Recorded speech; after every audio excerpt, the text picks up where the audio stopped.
सबसे पहले तो आज गुरु पूर्णिमा है, उसमें ढेर सारी बधाई आप लोगों को, क्योंकि जिनके भी जो भी गुरु हों उनको आज याद करना चाहिए, चाहे वो स्कूल में सिखाए हों या स्पिरिचुअल लेवल पर सिखाए हों। तो ढेर सारी शुभकामनाएँ फिर से गुरु पूर्णिमा को। और दीदी जी हमसे बोले कि आप ऐसा कुछ श्लोक आज बोलिए जो नियम कानून को रिप्रेजेंट करता है, क्योंकि हमारी जो गेस्ट है वो लॉ फैकल्टी से बिलोंग करती हैं। तो मुझे लगा कि ऐसा कुछ हम ढूंढते हैं, फिर मुझे लगा पूरा गीता ही अपने आप में एक नियम है, किसी भी श्लोक से कुछ भी हम सीख सकते हैं, कुछ भी कर सकते हैं।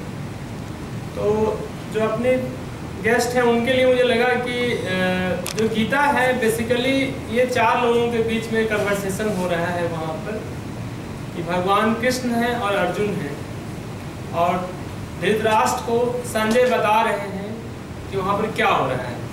तो चार लोगों का कन्वर्सेशन है गीता। तो इस चारों लोगों के बीच में जो सब बातें होने के बाद अंत में धृतराष्ट्र पूछते हैं संजय से कि हाँ संजय, अब बताइए क्या आपको क्या कहना है, क्या हुआ है, हमारे लोग क्या कर रहे हैं, आप क्या समझते हैं।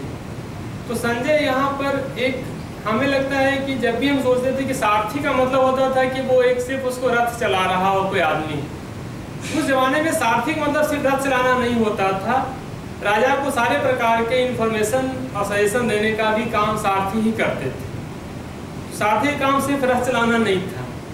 तो संजय अपने धर्म को निभाते हुए राजा को कहते हैं कि देखिए राजन, जो मुझे समझ में आया मैं आपको बताता हूँ। उसमें ये संजय का बोला गया ये श्लोक है जो कि भगवान ने नहीं बोला है, संजय ने कहा है। पूरे गीता का संवाद सुनने के बाद वो कंक्लूजन है, और चूंकि आप आए हैं इसलिए हम इसको चूज किए कि ये कंक्लूजन है, ये पूरे गीता का कंक्लूजन है। तो ये बोल रहे हैं संजय, यत्र योगेश्वर कृष्णो यत्र पार्थो धनुर्धर तत्र श्री विजयो भूतिर ध्रुवा नितिर मार्तिर माम।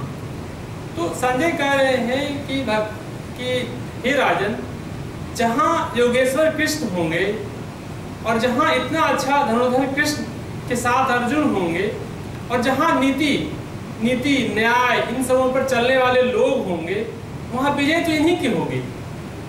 तो वहाँ पर भी संजय एक प्रकार से राजा को एक सही सलाह दे रहे हैं।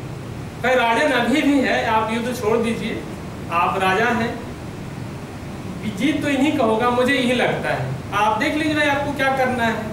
इससे हम एक चीज और मुझे समझ में आया कि मेरे पास नॉलेज कुछ भी हो, किसी भी प्रकार का नॉलेज हो, ज्ञान हो, नॉलेज तो था ही अर्जुन के पास, लेकिन वहां जाकर के क्या हुआ, नॉलेज काम नहीं आया, आप कंफ्यूज हो गए, आप में डिप्रेशन का भावना आ गया। इसका मतलब क्या है कि जीवन में एक कंसल्टेंट होना बहुत जरूरी है।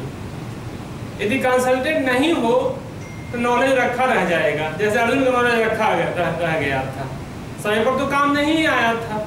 इसलिए ये श्लोक मुझे ये भी शिक्षा देता है कि हमारे जीवन में नॉलेज तो ले लो, जितना लेना है ले लो, लेकिन उस नॉलेज को कैसे करें, क्या करें, उसके लिए कंसल्टेंट भी बहुत ही जरूरी है। यदि कंसल्टेंट नहीं है तो नॉलेज कोई काम नहीं आएगा। ये अंतिम श्लोक भगवान के द्वारा संजय को जो माध्यम बताया गया उसके द्वारा कहा जा रहा है कि भाई कृष्ण होंगे, अर्जुन होंगे तभी होगा।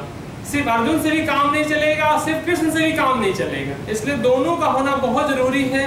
ये अंतिम श्लोक हमारा ये कहता है, और ये कंक्लूजन है पूरी गीता का। Thank you.